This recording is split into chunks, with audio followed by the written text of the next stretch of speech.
Adonai Eloheinu, Adonai Echad. Shema Adonai Yisrael, Eloheinu, Shema Adonai Yisrael, Shema Yisrael, Shema Yisrael. Adonai Eloheinu, Adonai Echad.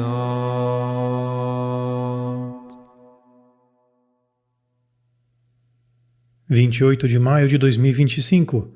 Atos dos Apóstolos. Paulo em Atenas. Capítulo 17, versículos 16 a 31. Enquanto aguardava pela chegada dos atenienses a Atenas, Paulo ficou consumido pela visão da cidade cheia de ídolos.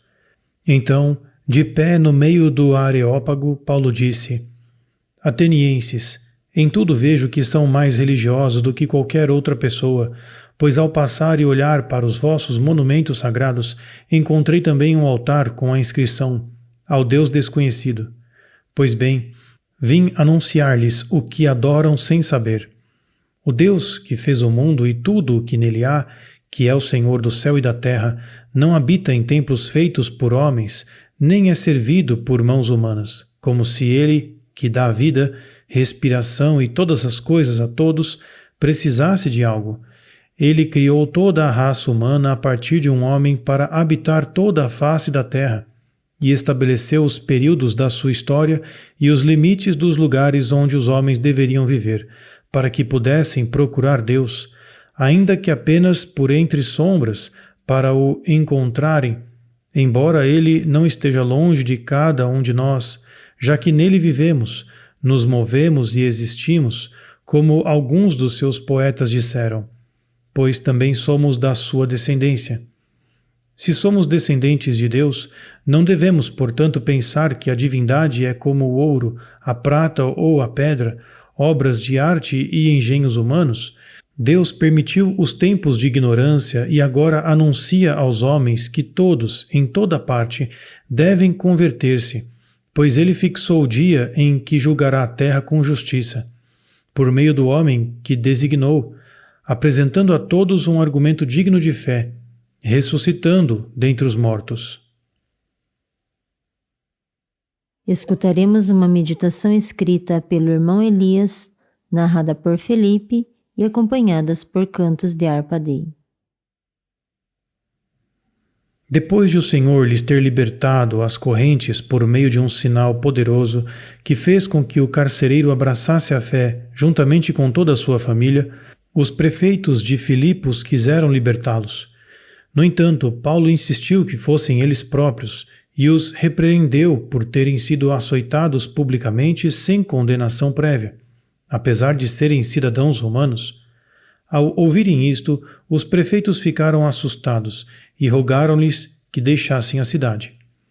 Em Tessalônica e Bereia, para onde Paulo e Silas se dirigiram em seguida, a sua proclamação foi recebida de forma semelhante à das outras cidades.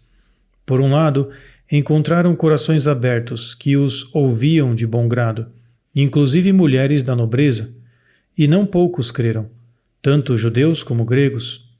Por outro lado, foram novamente os judeus invejosos que tentaram impedir a propagação da fé, procedendo da mesma forma que noutros lugares, e incitaram os habitantes da cidade, especialmente as autoridades, de modo que os apóstolos tiveram de fugir novamente.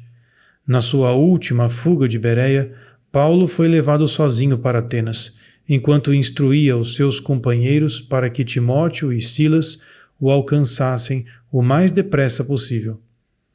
Ao ver os ídolos que enchiam a cidade de Atenas, Paulo ficou furioso, como nos conta a passagem de hoje.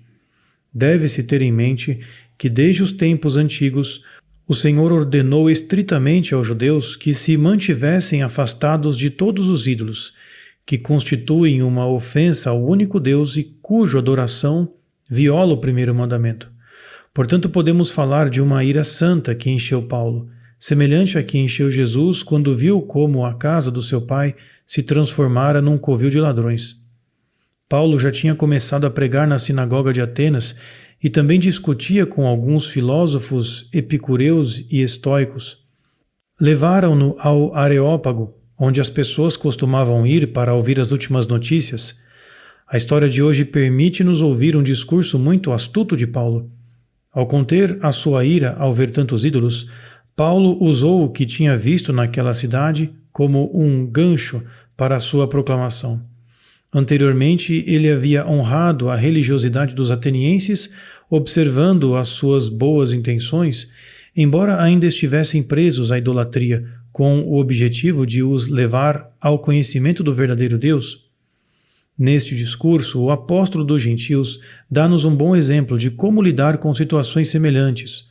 O cuidado pastoral e a preocupação em alcançar as pessoas devem ser precedidos pela verdade objetiva. O que eles adoram são ídolos. No entanto, uma vez que essa realidade esteja clara, pode-se procurar um ponto de envolvimento nas suas crenças religiosas, por mais errôneas ou imperfeitas que sejam, para, a partir daí, lhes proclamar o Evangelho.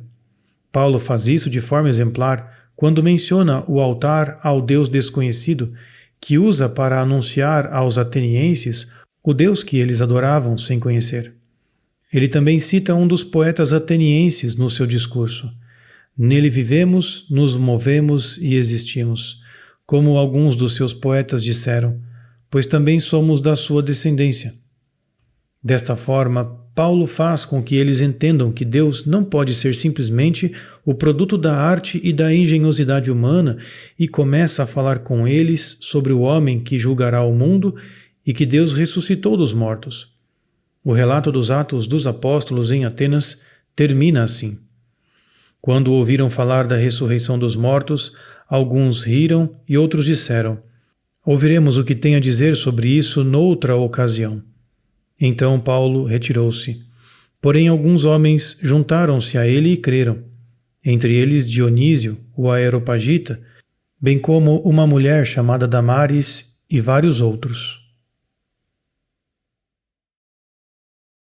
E hoje ouvimos em cânticos a exortação em hebraico: Ouve Israel.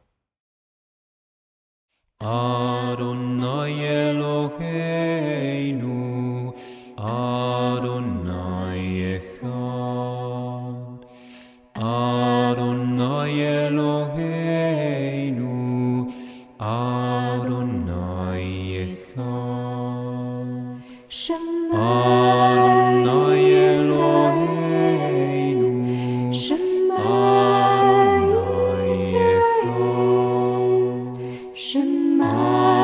Adonai Eloheinu, Adonai Echad.